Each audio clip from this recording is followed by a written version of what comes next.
Bienvenidos a esta sesión introductoria. Antes de adentrarnos en el tema que nos ocupa en esta oportunidad, es pertinente iniciar con la revelación de las Escrituras que nos dice: en el principio creó Dios los cielos y la tierra. Génesis 1:1. La Biblia, ante la inquietud universal del origen del mundo y del hombre, proclama que todas las cosas creadas tienen su origen en Dios, único y exclusivo creador. No presenta una crónica informativa ni detallada de la creación, sino la revelación de las verdades que en cualquier generación contestan a las cuestiones específicas del hombre en su relación con Dios y con el mundo. La creación no es vista desde su origen hacia su desarrollo posterior, científica. Se la mira desde su culminación para encontrar significado a la vida y al universo y rechazar toda otra explicación. Es interesante notar que casi todas las culturas con cierto desarrollo, incluyendo las de Amerindia, tienen un relato que intenta explicar la creación.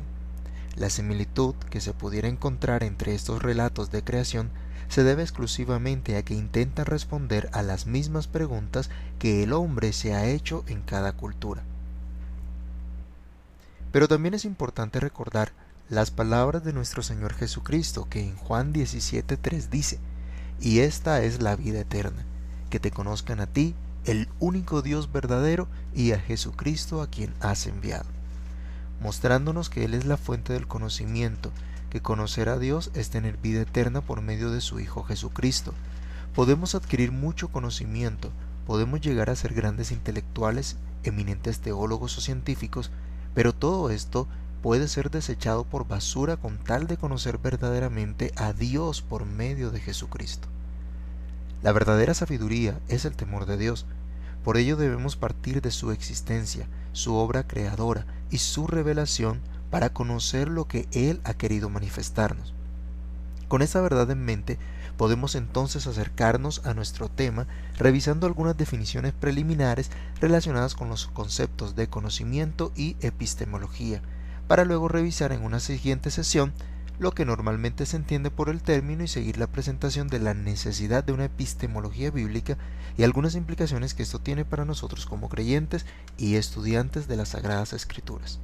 Algunos pensadores de la historia han realizado valiosos aportes conceptuando sobre el conocimiento. Aquí solo queremos resaltar las definiciones de dos de ellos, Aristóteles y Platón. Aristóteles, el precursor de la teoría del conocimiento, definía: todo conocimiento nace de la experiencia sensible, la experiencia que obtenemos a través de los sentidos, del contacto con la realidad. No podemos tener conocimiento del mundo si no tenemos contacto directo con él. Esta será entonces una base en el pensamiento histórico que llevará a la construcción de un método que permita obtener y validar el conocimiento a través de la observación y la práctica. Platón, en su problema del conocimiento en el diálogo Teteto, aunque también lo trata en otros diálogos, en la primera parte discute y rebate con numerosos argumentos la teoría relativista del sofista Protágoras, según el cual cada opinión, doxa, es verdadera para quien la sostiene. No obstante, hay que reconocer que hay opiniones o creencias falsas. En la última parte del diálogo se discute la llamada definición platónica del conocimiento, episteme, según el cual el conocimiento está constituido por creencias u opiniones verdaderas y justificadas. Esta definición tampoco se acepta en el propio diálogo, a pesar de lo cual históricamente ha sido el punto de partida para prácticamente todas las investigaciones ulteriores sobre el tema. Algunas afirmaciones interesantes de este pensador eran: la fuente del conocimiento somos nosotros mismos. Las ideas están impresas en nuestras almas desde antes del nacimiento. El objeto del conocimiento es el mundo y nosotros mismos, es alcanzar la noesis, sabiduría. Este histórico tipo de pensamiento fue un gran impulso para movimientos intelectuales, culturales y filosóficos relacionados con la obtención y validación del conocimiento desde una perspectiva netamente antropocéntrica, como las que se verán a continuación. Humanismo. El humanismo es un movimiento intelectual, filosófico y cultural europeo estrechamente ligado al Renacimiento, cuyo origen se sitúa en el siglo XIV en la península itálica, especialmente en Florencia, Roma y Venecia, en personalidades como Dante Alighieri, Francesco Petrarca y Giovanni Boccaccio, busca la antigüedad clásica y retoma el antiguo humanismo griego del siglo de oro, el siglo V a.C., y mantiene su hegemonía en buena parte de Europa hasta finales del siglo XVI, cuando se fue transformando y diversificando a merced de los cambios espirituales provocados por la evolución social e ideológica de Europa, fundamentalmente al pactar con los principios propugnados por las reformas luterana, calvinista, anglicana, la contrarreforma católica, la Ilustración y la Revolución Francesa del siglo XVIII. En este movimiento, la fe se desplaza de Dios al hombre. Algunos rasgos ideológicos del humanismo son el estudio filológico de las lenguas e interés por la recuperación de la cultura de la antigüedad clásica, creaciones artísticas basadas en la imitación o mímesis de los maestros de la civilización grecolatina, el antropocentrismo o consideración de que el hombre es importante, su inteligencia, el valor superior, al servicio de la fe que le une con el Creador. Se restaura la fe en el hombre contemporáneo porque posee valores importantes capaces de superar a los de la antigüedad clásica. Se vuelve a apreciar la fama como virtud de tradición clásica, el esfuerzo en la superación y el conocimiento de lo sensorial. La razón humana adquiere valor supremo. En las artes se valora la actividad intelectual y analítica de conocimiento. Se ponen de moda las biografías de Plutarco, biógrafo y ensayista griego, uno de los grandes de la literatura helénica de todos los tiempos, y se propone como modelos frente al guerrero medieval, al cortesano y al caballero que combina la espada con la pluma. Se ve como legítimo el deseo de fama, gloria, prestigio, el príncipe de Maquiavelo, valores paganos que mejoran al hombre. Se razona el daño del pecado que reducen al hombre al compararlo con Dios y degradan su libertad y sus valores según la moral cristiana y la escolástica. El comercio no es pecado y el calvinismo aprecia el éxito económico como señal de que Dios ha bendecido la tierra a quien trabaja. El pacifismo o irenismo, el odio por todo tipo de guerra. El deseo de la unidad política y religiosa de Europa bajo un solo poder político y un solo poder religioso separado del mismo. Se reconoce la necesidad de separar moral y política, autoridad eterna y temporal. El equilibrio en la expresión que debe ser clara y no recargada ni conceptuosa. El estilo que tengo me es natural y sin afectación ninguna, escribo como hablo, solamente tengo cuidado de usar vocablos que signifiquen bien lo que quiero decir y dígolo cuanto más llanamente me es posible, porque a mi parecer en ninguna lengua está bien la afectación. Juan de Valdés.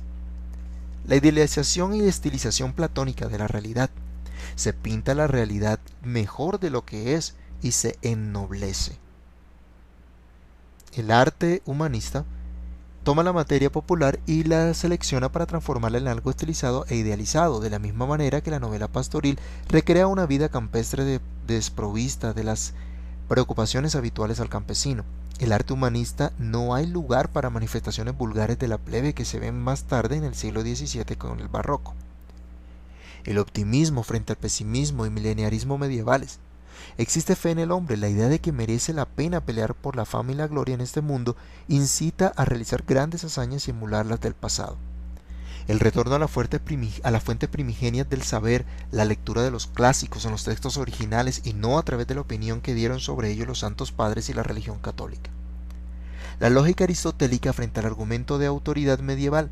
La imprenta multiplica los puntos de vista y los debates, enriqueciendo el debate intelectual y la comunicación de las ideas. Se pone de moda los géneros del diálogo y la epístola, todo lo que suponga comunicación de ideas. Se propone la libre interpretación de la Biblia y su traducción a las lenguas vulgares, frente a que solo sea interpretada por la Iglesia Católica. Ginecolatría, alabanza y respeto por la mujer. Por ejemplo, el cuerpo desnudo de la mujer en el arte medieval representa a Eva y al pecado. Para los artistas humanistas del Renacimiento representa el goce epicúreo de la vida, el amor y la belleza, Venus. Búsqueda de una espiritual más humana, interior, más libre y directa y menos externa y material. El reconocimiento de los valores humanos acabando con la Inquisición y el poderío de la Iglesia. Renacimiento es el nombre dado al amplio movimiento cultural que se produjo en Europa occidental en los siglos XV y XVI.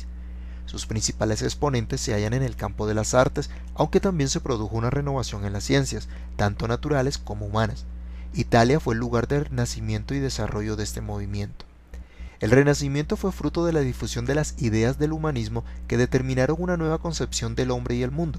El nombre Renacimiento se utilizó porque este movimiento retomaba ciertos elementos de la cultura clásica. El término se aplicó originalmente como una vuelta a los valores de la cultura grecolatina y a la contemplación libre de la naturaleza tras siglos de predominio de un tipo de mentalidad más rígida y dogmática establecida en la Europa de la Edad Media. Esa nueva etapa planteó una nueva forma de ver el mundo y el ser humano, con nuevos enfoques en los campos de las artes, la política y las ciencias, sustituyendo el teocentrismo medieval por el cierto antropocentrismo. De forma genérica se pueden establecer las características del Renacimiento como la vuelta a la antigüedad.